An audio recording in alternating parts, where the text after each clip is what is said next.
As we previously mentioned on our last visit to Pendon, that we recorded far too much material. It was far too interesting, the volume of content that we went through.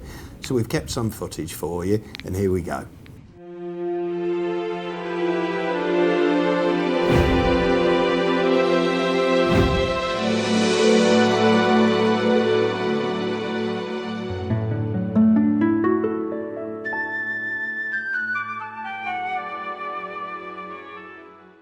How old is it now?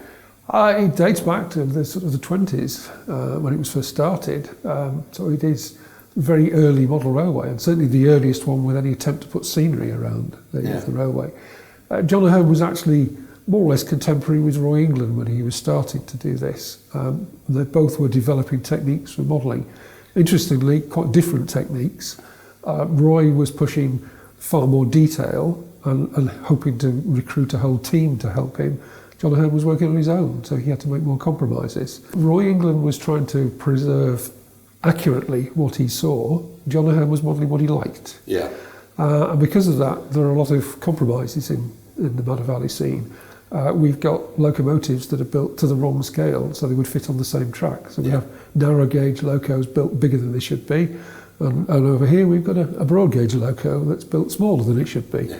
None of them actually look out of place in situ. Strangely enough, no, they don't. Yeah. It's a fantasy scene, but there's a sort of a thread behind it that makes the communities fit together and make everything work together. Yeah. I mean, nobody was building this sort of thing at the time, so I mean, he was having to do most things from scratch. I mean, he even was winding his own motors in some cases, let alone anything else. So yes, it was all being built from scratch. Yeah. And of course he was an inspiration to a whole generation of modellers because of the books that he wrote and the magazine articles that he wrote.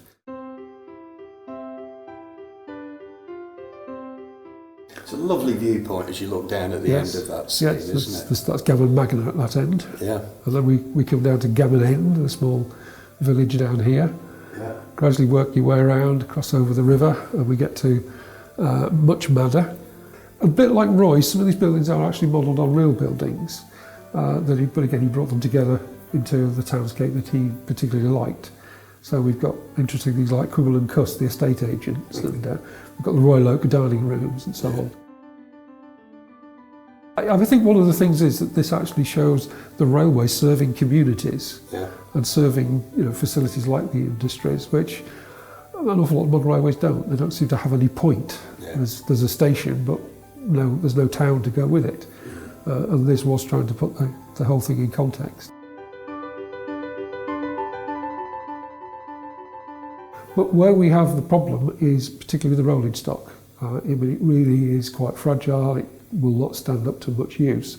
So we only run Madder Valley a few times a year, but even that is a problem. And of course, hand-wound motors, you know where you're going to replace those as they were. So in one or two cases, we've actually made new chassis to fit the bodies for operational purposes, but preserve the original chassis. Okay. So it can be put back to John O'Hearn's original.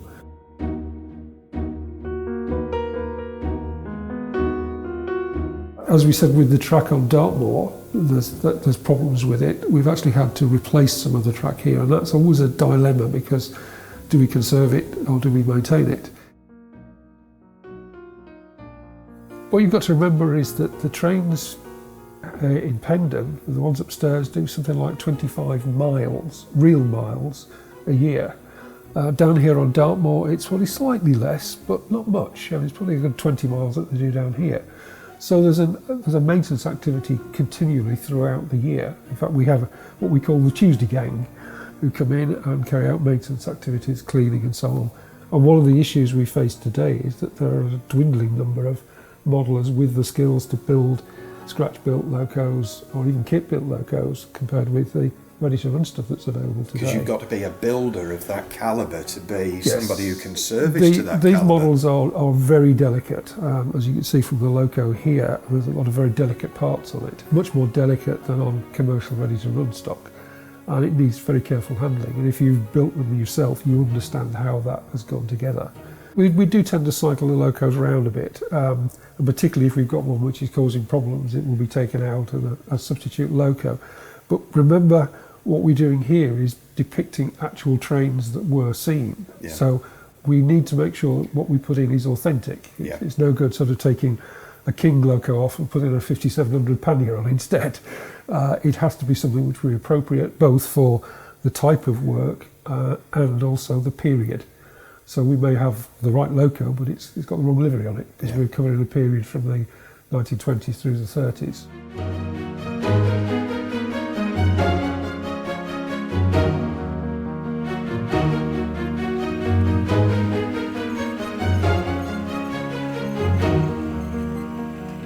One of the big issues is we have problems with the track, first of all. The track is, well, some of this track is 50, 60 years old. And it's not built to the standards you would build today, and that causes problems with derailments.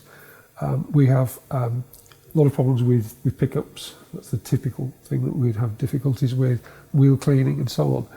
But we're also, because of the amount of work, we're getting to the point where bearings are wearing, coupling rods are wearing, and it's not always easy to replace those. No. One of the issues that always bugs me was Guy was very good in the way he built the locos, and he was very good in making sure that the wheels weren't going to move, because he put pins in them, which means you can't get them off. You know, something like a loco like that is not something we would be able to repair very easily. And of course, we've got this balance as a museum between conservation and maintenance. Yeah. You know, these are relics. We don't want to be replacing them with modern stuff. It's meant to be, you know, that's one of the relics, and you should be conserving it as a museum. You touched on track maintenance there. That must present its own challenges in terms of accessibility as well on scenes such as Dartmoor. Yeah, well, it's not too bad with Dartmoor. The Vale's probably the worst one, but we have pop holes in the scene that allow us to get up near to it. But yes, it is an issue. There is one bit of the track around the back here in Dartmoor which is very difficult to get to. Yeah. We hope we don't have to replace that track, because I don't know how we're going to do it.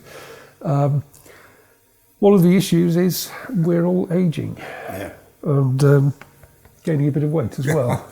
So some of the things that we used to be able to get, the holes we used to be able to get up through, not necessarily so easy today. Indeed. I mentioned that earlier when we were talking about the scenery. Here there are places that's very difficult to get through to get to the track, or indeed to some of the control system.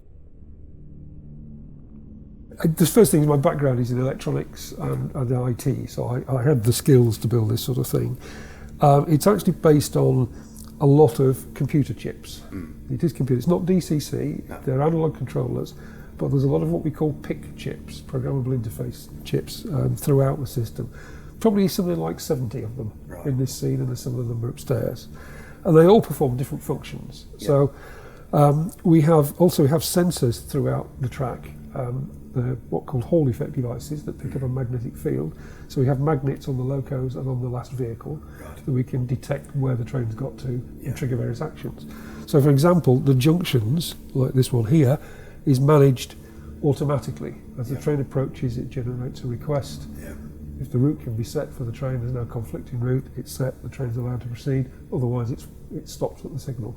So this automation is by hardware rather than software? It's a combination of the two. I mean, as I say, that there are programmable chips in there, so there's a bit of software, but there's also some hardware as well. It's designed to be as helpful as possible to the operator and to be reasonably robust. At the end of the day, in a sense, the modelling is not the major issue. What this museum is about is presenting, in this case, the way that railways worked. The branch line interacts with the main line.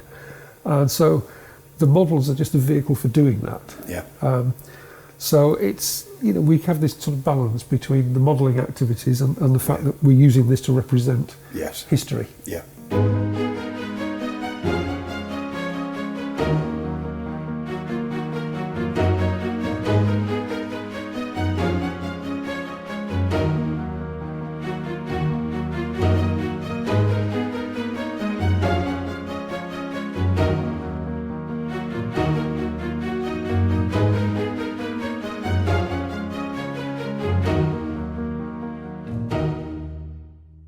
Earlier, Ian referred to the number of younger visitors that you've got, the under 16s, but you also do some drop-in workshops for the youngsters as well. Yes, we do. During the school holidays, the Oxfordshire school holidays, We run 20 to 30 minute drop-in sessions for children aged between 4 and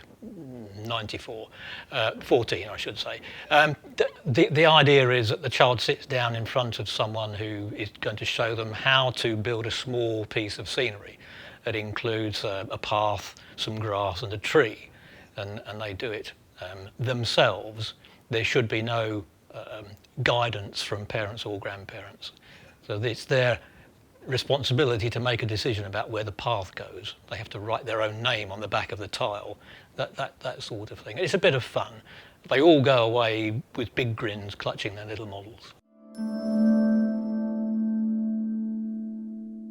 Right, well, we've come up into the main part of the village itself, and this part of the model is referred to as the church group, for the obvious reason that it contains the as yet unfinished model of the parish church for Pendon Parva.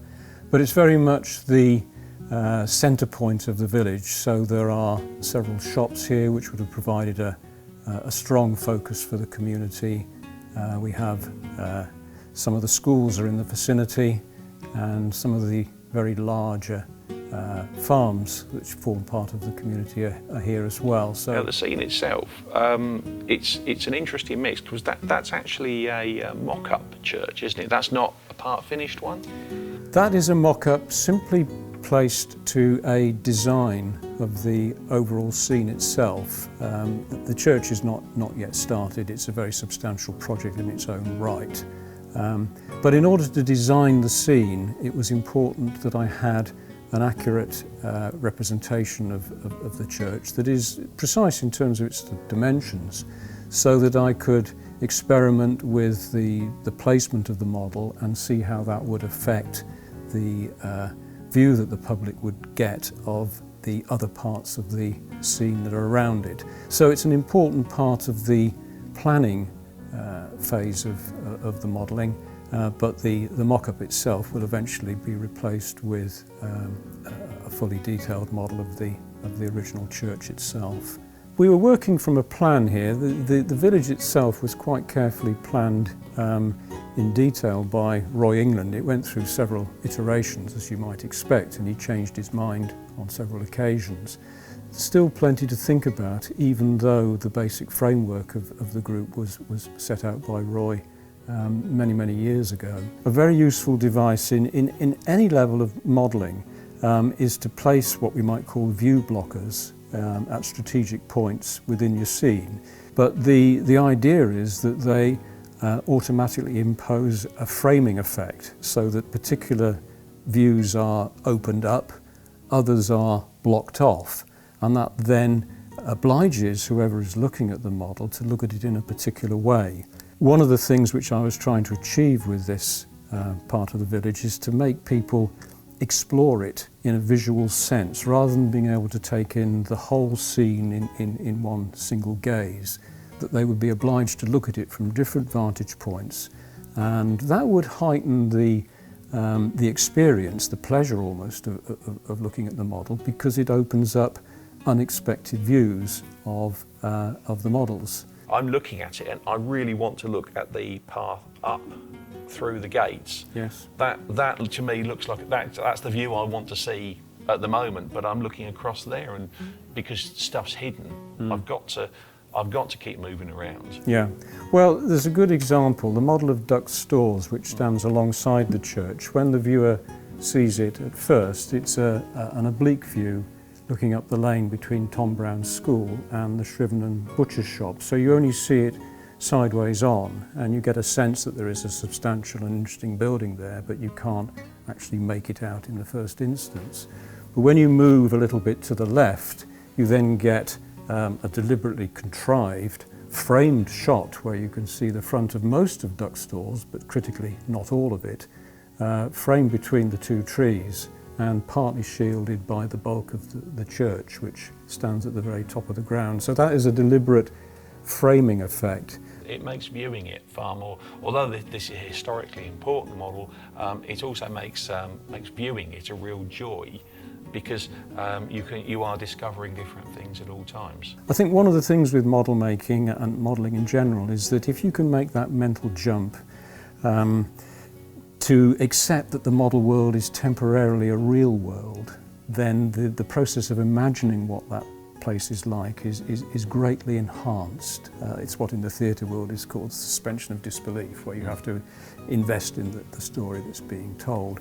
It's the same here. You have to step away from the knowledge that it is actually a model and let your imagination take over and view it as if it's your real environment.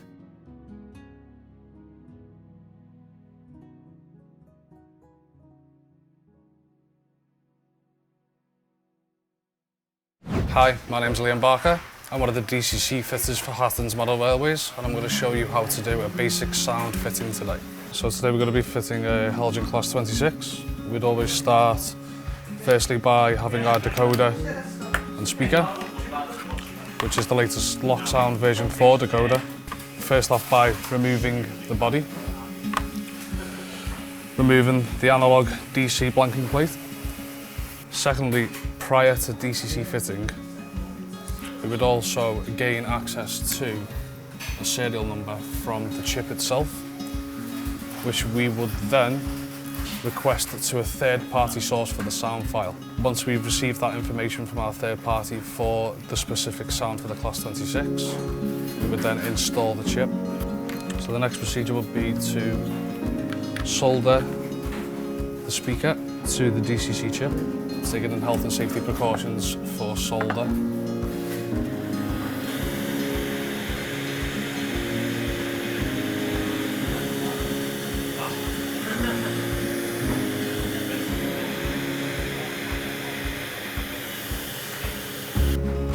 So that then would be the speaker wired to the decoder. As neatly and securely as possible is to fit the speaker and decoder with enough space to make sure that it's mounted correctly.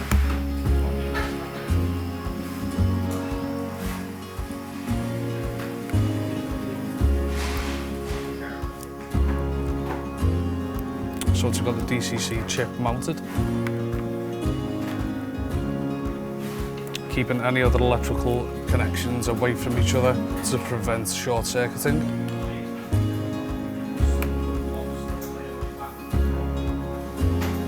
We would then place the speaker in the best location for sound quality. It's always number one.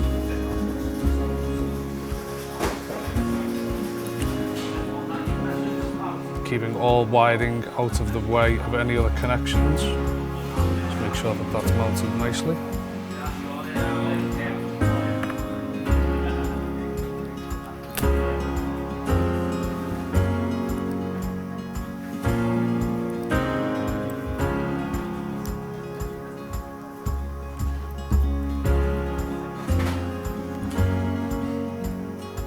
Making sure we're not causing any obstructions to any other wires or parts of detailing, especially.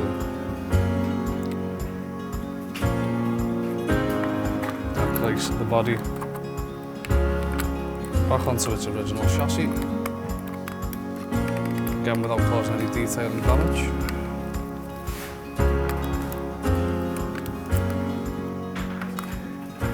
And there you go.